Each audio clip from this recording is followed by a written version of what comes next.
And let's take a look at shares of Disney right now, moving higher, more than 2% on the back of some beats coming in through for the fourth quarter for the company. The company beating on or coming in just slightly lower on revenue, 21.24 billion versus 21.4 billion that was expected. Adjusted EPS coming in higher there at 82 cents a share versus 69 cents a share. Taking a look at the subscriber numbers, one we always like to watch here, Disney subscribers seeing a beat. Disney Plus, I should say, subscribers coming in at 150 million versus 147 million that was expected. Josh, we've been talking about the new structure of reporting here, so it's worth breaking that down. Sports revenue, this is what we're talking about, particularly with ESPN, that coming in at 3.9 billion versus the 3.89 billion that was expected there from the straight. Taking a look at where parks are, I'm taking a look at where the number is. The entertainment, by the way, that revenue coming at 9.5 billion. These are the other assets for Disney aside from sports in terms of ABC, for their linear TV assets, that coming in at 9.5 billion versus the 9.7 billion that was estimated as well. Overall, you're taking a look at the stock pushing higher there. Certainly going to be a lot of questions coming up on that earnings call for Bob Iger. As we've said over and over, this is a company that is very much in transition between its old legacy business, trying to see where they can move forward on more of their digital offerings as well. Certainly going to be a lot of questions, but at least investors liking what they see initially coming through from this Q4 report. Yeah, it looks like initially here we're popping about 1% in the after hours now. Just some statements from Bob Iger as well in this release. Says the results this quarter reflect the significant progress we made over the past year. We know Iger in this tenure has been in cost-cutting mode, right? He does talk about that. Says they have now on track, says, to achieve roughly 7.5 billion in cost reductions. Some more color on the streaming service as well. Disney Plus added nearly 7 million core subscribers in the fourth quarter.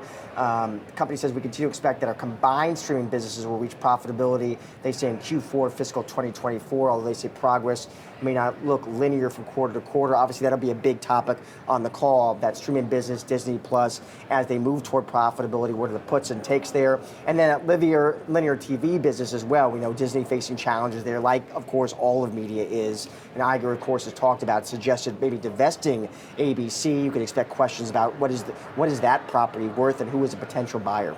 Yeah, and questions around Hulu as well as they take full control of Hulu there. Also getting an announcement here that Disney will be launching an integrated Hulu and Disney Plus app coming up in March of next year. Let's get more analysis here from Jamie Lumley, sector analyst at Third Bridge Group, to get further insight into Disney's numbers here. You're getting a snapshot of the results from Q4. Still waiting for that earnings call with Bob Iger, but your reaction to what we've gotten so far? So as we look at these numbers, a couple of things stand out. As you highlight, we think about the overall growth that Disney saw on its streaming platforms. Adding those 7 million subscribers is definitely a positive sign, as over the last year, that has been a bit of a challenge for Disney as it thinks about how exactly continue growth in that business while also clamping down on cost. And the next real number to look at is, of course, what's going on in the profitability for this Disney direct-to-consumer offering. And it continues to make progress. It lost $400 million in that segment, which is a massive improvement from where it was a year ago, but it is still well off being profitable, which is also put in a major contrast versus Warner Brothers Discovery, which did report a profitable streaming business on its earnings this morning. So definitely some encouraging signs there, but also a lot of questions going into the earnings call today to talk about what are the plans now that Hulu is going to be fully owned by Disney. How does this impact the timeline of bringing ESPN into a fully flagship streaming product? So there still are definitely a number of things in motion for this business. And Jamie, want to get your take too on the parks business. What'd you make of the results this quarter? And then just more broadly, Jamie, too, I mean, Iger is doubling down on that business. Is that the smart strategy? So if we look at the parks business for Disney, it's certainly quite interesting. And earlier it was in the headlines after Disney announced that it would be doubling its investment in this business, as certainly management is showing signs that it could be a major growth driver going forward. And if we look at the performance in the last quarter, continue to see some very strong growth over this past year. Definitely the international parks have been a major story for Disney. And of course, there has been that big discussion around, are they getting the pricing right? And that does also remain one of the big questions going forward, because certainly while Disney parks have the magic, the price tag is increasingly quite up there as people try to work out where the entertainment spend is going to go. They might have to make some decisions to decide if it is truly worth it. And with $60 billion going into this over the next decade, it could very much be so, but it definitely does show some encouraging signs right now that Disney is still able to drive growth in this business. Jamie, specifically on the streaming side of things, you mentioned the pressure coming in from investors about making this more of a profitable venture. There's a number of levers we've seen Disney pull. There's the ad-supported tier, but also that password crackdown that could be coming.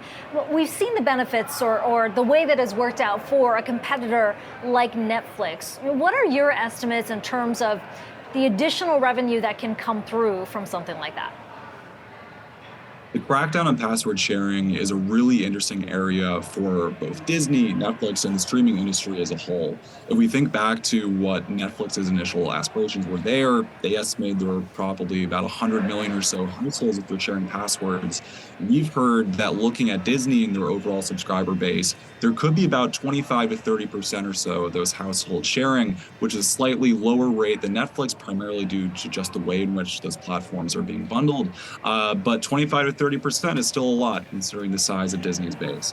So as Disney looks to do this crackdown on password sharing, there are a whole host of people that they could be bringing onto this platform to be paid subscribers.